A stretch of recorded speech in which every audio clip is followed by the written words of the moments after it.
Good evening, it's Lindsay. It's December 19th, 2024. It is Thursday, and I wanted to talk more about this gang stalking stuff, targeting. Yeah, what's so difficult about the situation when you're being targeted is that when you're discredited, and then trying to explain it to people just makes it worse because they don't validate you. So you're always kind of like, seeking answers as to why and who and whatnot, but nobody's gonna really give you any validation except perhaps other people who, obviously other people who know about it and who make videos and who understand that this exists.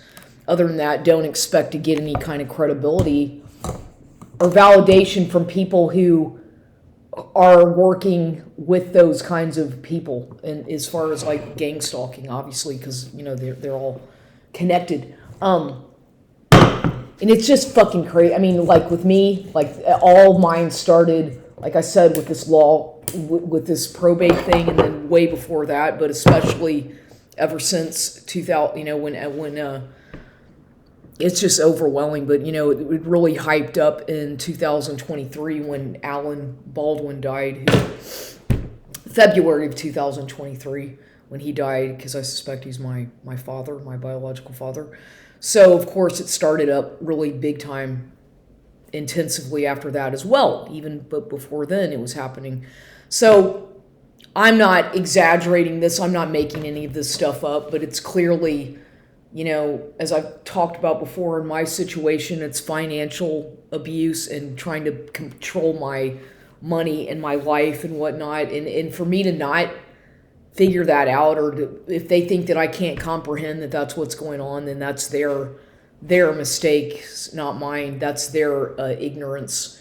So I just get chastised and ridiculed every time I defend myself. If I defend myself and try to do that in the legal way, using the lawyers or whatever, I just get mocked, basically, except, well, if I try to seek outside help from, it's just crazy because they want you to remain in a state of perpetual confusion and chaos and under control by some kind of a authority thing. And I don't believe, I'm a keen advocate of natural law. I don't think that, I believe that the whole illusion of authority figures it's an illusion. It is an illusion. I'm not saying that we don't need to have law and order. That's not what I'm saying. But I believe that the whole idea of a certain individual being an authority figure over someone else, unless that's your child, is an illusion. The government trying to have control over the lives of people and infiltrating people's privacy and encroaching on people's privacy is a fundamental.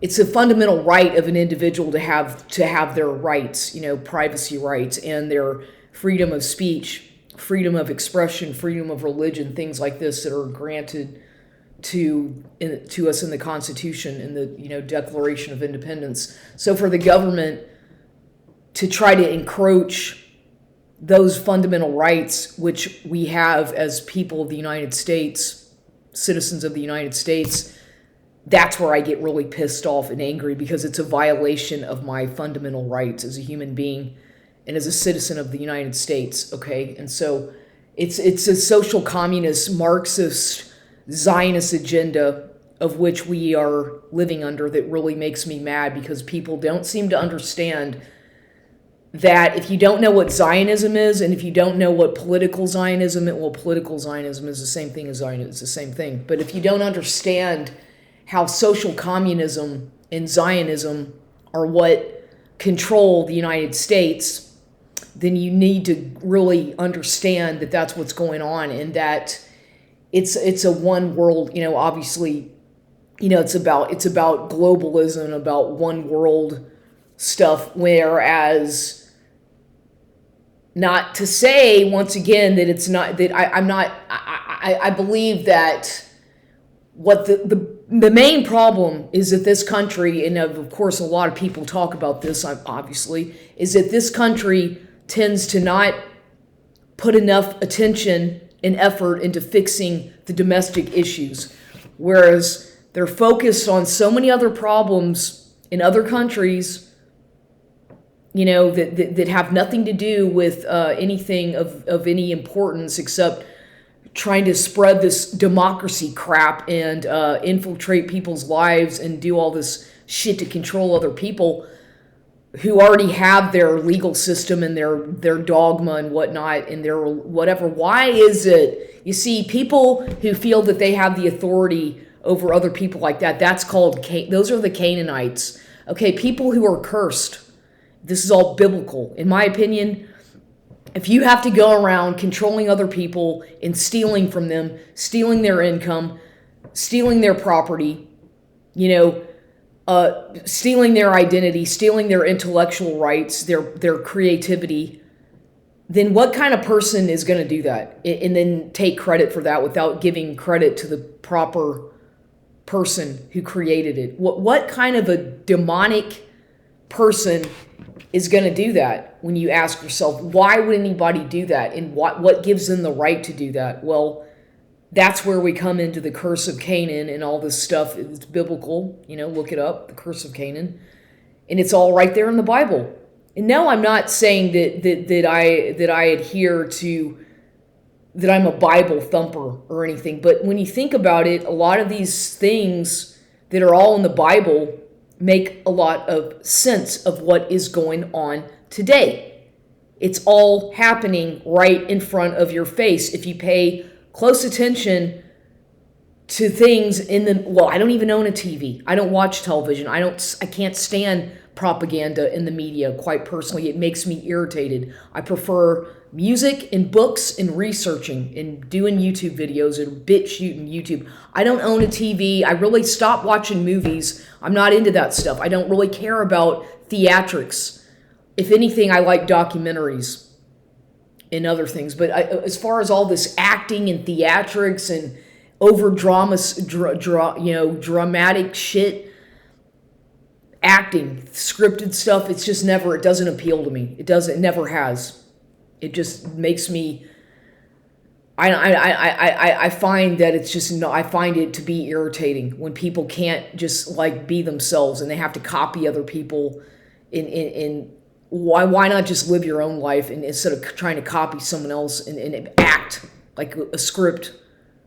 I don't understand that. Okay, it doesn't make sense to me. I think it's stupid that people make that much money by simply copying other people and stealing their identity and their ideas and then using it as their own to make money, getting paid ungodly amounts of money to put on a fucking act.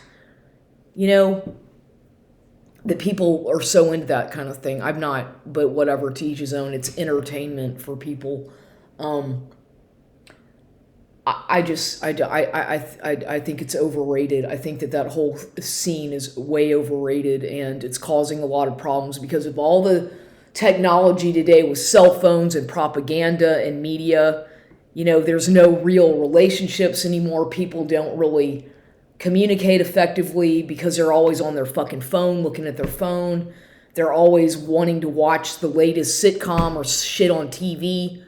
Nobody really cares, it seems like. I don't know. That's just what it seems like to me. And so obviously I don't have a family. I don't have kids.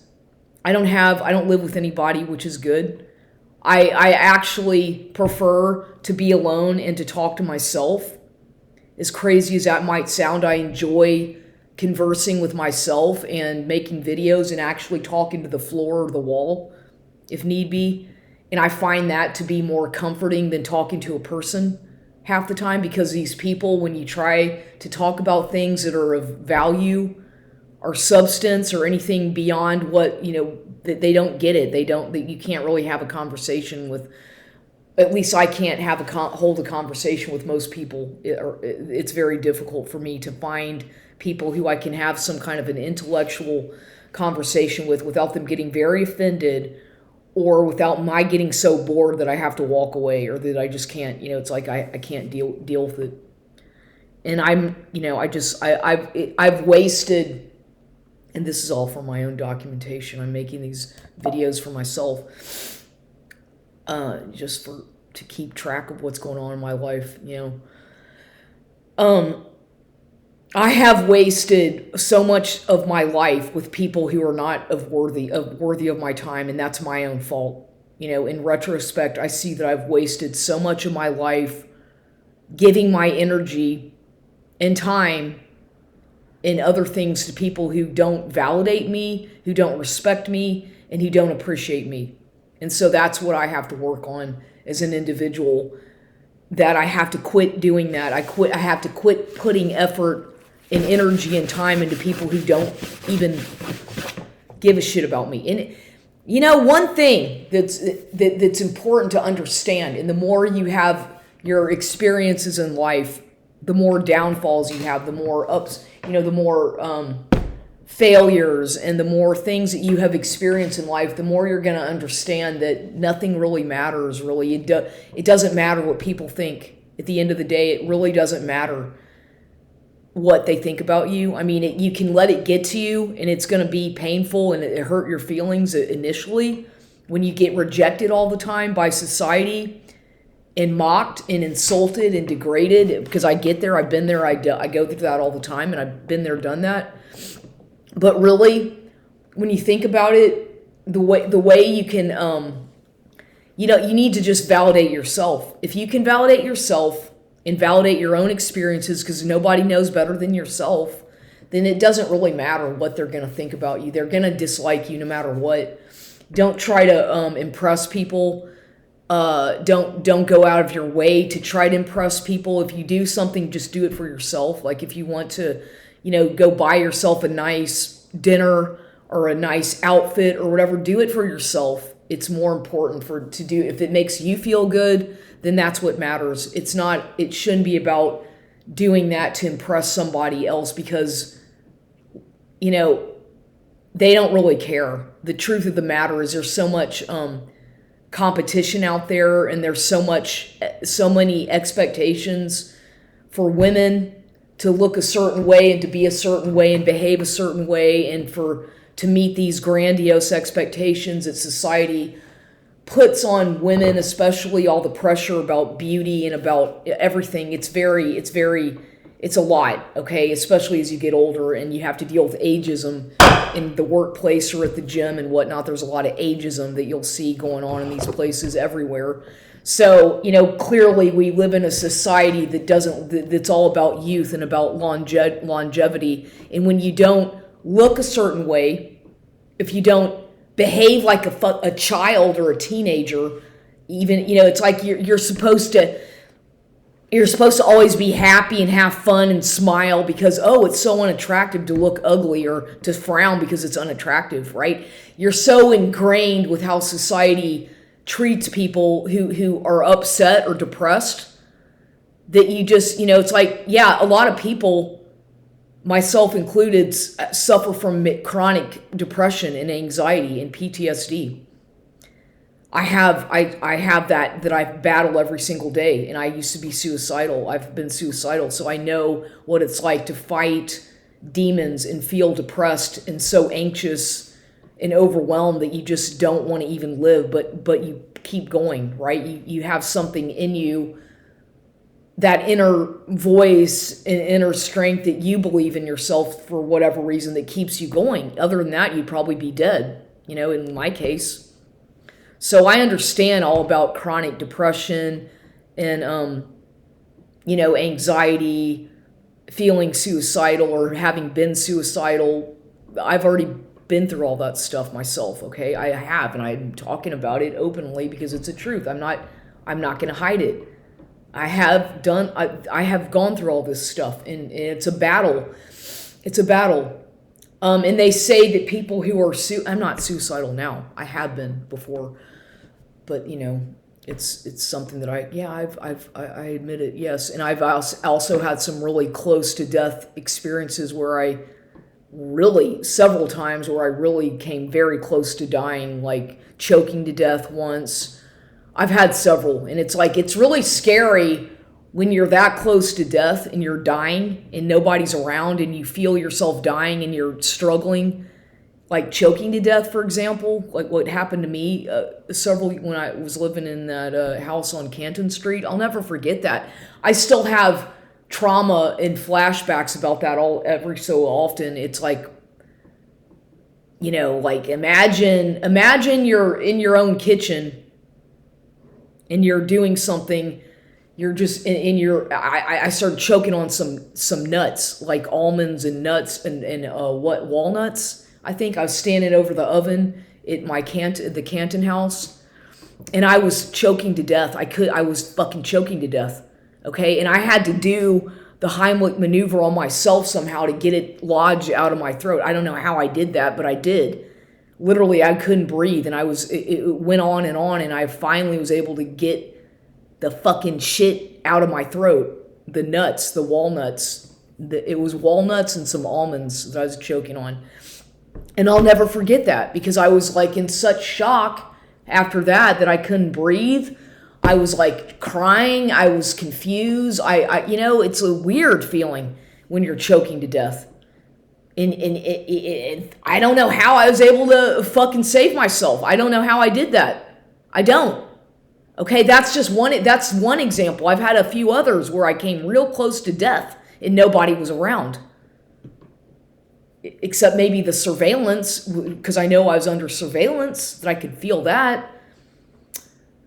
But I'm just saying, it's like, I've had some weird experiences throughout my life that it's like, well, and I'm not, obviously there's a lot of people who've had experiences like this, and they know, what I'm talking about when you've come that close to like dying and you're alive, or you've been suicidal and you tried to kill yourself, but it didn't happen, or you failed. Okay, a suicide attempt that failed. I mean, come on, how fucked up is that, right? Nobody is gonna be proud of that, but hey, it is what it is, and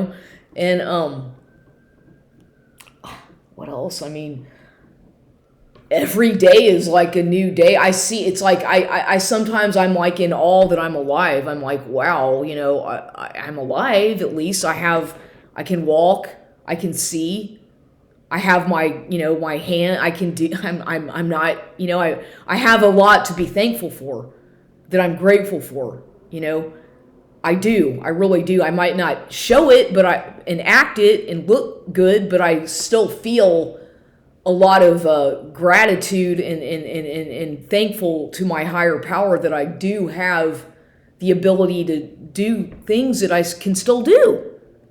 I mean, yeah, I have. That right there. I have a lot to be thankful for, in my opinion, in my mind. So, yeah, I mean, every day for me is like something fucking weird happening. And here's an example of what something weird that doesn't make sense. This is part of this, like, okay, I don't normally, I don't normally send Christmas cards. It's like not something I really do. Or I haven't done in a long time. A long time. Like maybe I want to say like 20 years. Or something. I don't remember the last time maybe even longer than that. I don't fucking know. I'm just not the type of person who like sends out Christmas cards. But for whatever reason, I decided I was going to do that this year, send out some Christmas cards to some people who I've known from my past or whatever. So I did. I sent some random Christmas cards out. Just, nothing, just some.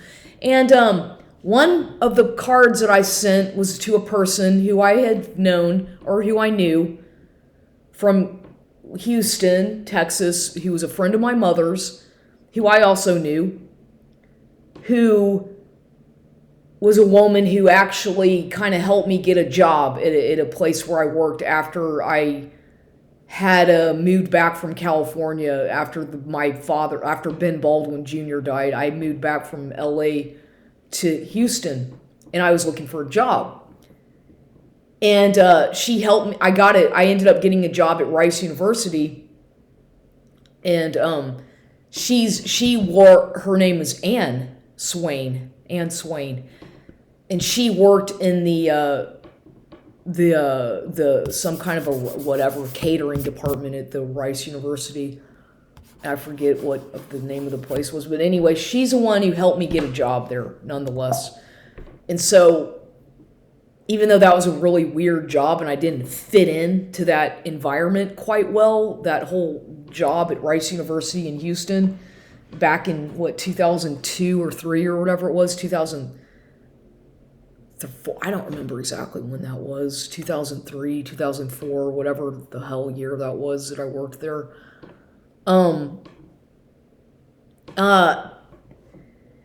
So she had helped me get the job there, and what was the name of the place that the department? Well, I can't now. I'm trying to think of. It's making me. I can't remember. They have a restaurant or something at that university. That's where she was like the manager of that. So anyway, Anne Swain was her name. And, she was always really nice to me. She was a nice woman, and I got along with her pretty well. I thought she was a friend of my mother's, a pretty good friend of my mother's in Houston. And so I was like, okay, I was like, I don't know her address, but I'm going to try to find it. And I was able to find an address, probably of hers that maybe is an old address. And so I sent a card. And this was like that was like a couple days ago. And then today, in my mailbox, because I stuck that in just a mailbox at the post office, the mailbox that you can the post office over there on Clark Street, the U.S. Post Office, on Clark Street, over several miles from here, east of where I am. And today, I get home and I look in the mailbox, and the only thing I have in the mailbox is that letter, that exact card that I had sent to Anne Swain that had been sent back to me, but it didn't say anything like return to sender or, nothing, it was just in the mailbox.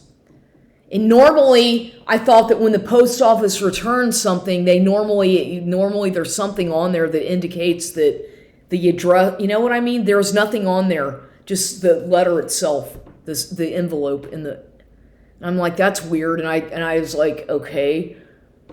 So I ended up I was like, okay, I just ripped it up and threw it away, and I took the stamp off of it, which is a Purple Heart stamp, but I didn't know what to think about that. In a way, it's like, is that an insult? What are you supposed to think about that? Is that part of my targeting? Is that part of the gang stalking, government harassment? I mean, what was that about? Because I'm pretty sure that address was legit that I put on there. So I thought that was kind of weird, and that's an example of the government. The post office is a CIA, by the way. For those of you who don't know that, the post office is just a branch of the CIA in the United States. It's the CIA. All the people who work there are CIA. Just about all of them. It's the CIA. So that's something you ought to know. For those of you who don't know that, that's what the post office is. The CIA, the employees that work there are affiliated with the CIA.